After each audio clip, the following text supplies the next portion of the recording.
Hi, hello, namaste, vanakkam, adab. This is you, Vinay. So, my dear viewers, welcome to my channel, The Vinay Boss. So today మనం 40:6 rule గురించి discuss చేస్తున్నాం. So ఈ rule అనేది చాలా మందికి doubt ఉంది. So without doing much late, let's start the video.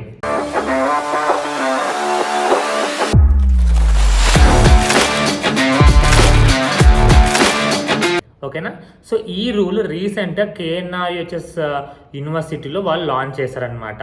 ఇంతకుముందుకు మనకి 50% passing criteria ఉండే, ఇప్పుడు అలా కాకుండా మనకి 40:6 రూల్ తీసుకొచ్చారు. అంటే ఈ రూల్ ప్రకారం ఏంటంటే సింపుల్గా చెప్తా. ఫర్ సపోజ్ మనకి first year second year subjects ఉన్నాయి. Anatomy, physiology, biochemistry, pharmacology, pathology, microbiology and third ఇయర్లో మనకి ఎస్పిఎం ఉంటుంది. సో ఇవన్నీ కూడా ఈ సబ్జెక్ట్స్ అన్నిటికి కూడాను పేపర్ 1 ఉంటుంది, పేపర్ 2 ఉంటుంది, ప్రాక్టికల్ ఉంటుంది. అంటే మొత్తం ఎన్ని మార్క్స్? పేపర్ 1 100, పేపర్ 2 100, ప్రాక్టికల్ 100, మొత్తం 300 మార్క్స్ కదా. క్లారిటీగా వినండి.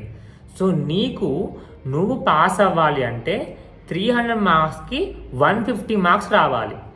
150 నీకు పేపర్ 1, పేపర్ 2, ప్రాక్టికల్స్ మొత్తం కలిపి 150 ఎబో వస్తే పాస్. అయితే ఇక చిన్న ఒక పాయింట్ ఉందన్నమాట. అయితే నువ్వు పాస్ అవ్వాలి అంటే నీకు మెయిన్ క్రైటీరియా ఏంటంటే పేపర్ 1, పేపర్ 2 కలిపి నీకు 80 ఎబో రావాలి. ఓకేనా. పేపర్ 1, పేపర్ 2 రెండు కలిపి 80 ఎబో రావాలి. అప్పుడే ఈ క్రైటీరియా వర్తిస్తుంది. ఇన్ కేస్ నువ్వు పేపర్ 1, పేపర్ 2 కలిపి నీకు 80 కంటే తక్కువ వచ్చాయనుకో ఫెయిల్. అంతే, ఇంకా వేరే దారి లేదు. నీకు పేపర్ 1, పేపర్ 2లో నీకు 80 కంటే తక్కువ వచ్చి నీకు ప్రాక్టికల్లో 100 వేసినా, 120 వేసినా, 130 వేసినా ఫెయిల్. ఎందుకంటే నువ్వు పేపరే పాస్ కాలే కదా, ఇంకా ప్రాక్టికల్ ఎన్ని వస్తే ఏం లాభం, అట్లా అనమాట. సో అర్థమైందా. సో నీకు పేపర్ 1, పేపర్ 2 కలిపి 80 ఎబో రావాలి. అండ్ మొత్తం కలిపి అంటే పేపర్ 1, పేపర్ 2, ప్రాక్టికల్స్ మొత్తం కలిపి నీకు 150 ఎబో రావాలి. అంటే మనం నార్మల్ క్యాలిక్యులేషన్స్ చేసుకుంటే పేపర్ 1లో 40, పేపర్ 2లో 40 అండ్ ప్రాక్టికల్స్లో 70. 40, 80 అయితే మొత్తం ప్లస్ 70 మొత్తం 150 దగ్గరకు వస్తుంది. సో అట్లా నువ్వు పాస్ అవుతావు. ఏది 2 పేపర్స్ ఉంటాయి. ఫర్ సపోజ్ ఈఎన్టీ, ఆప్టాల్, ఫారెన్సిక్ ఇలాంటివి ఏముంటాయి, ఒకటే పేపర్ ఉంటుంది కదా. ఒకటే పేపర్ ఉంటుంది వాళ్ళకి. పేపర్ 100, ఒకటే పేపర్ 100 మార్క్స్, ప్రాక్టికల్స్ 100 మార్క్స్, అంటే టోటల్ ఎంత 200 మార్క్స్. సో ఇప్పుడు జాగ్రత్తగా వినండి. సో వీళ్ళు పాస్ కావాలి అంటే వీళ్ళకి 100 మార్క్స్ కంటే ఎబో రావాలి. 100 మార్క్స్ కంటే ఎబో రావాలి అంటే నీకు ఆ ఒక్క పేపర్లో 40 ఎబో రావాలి.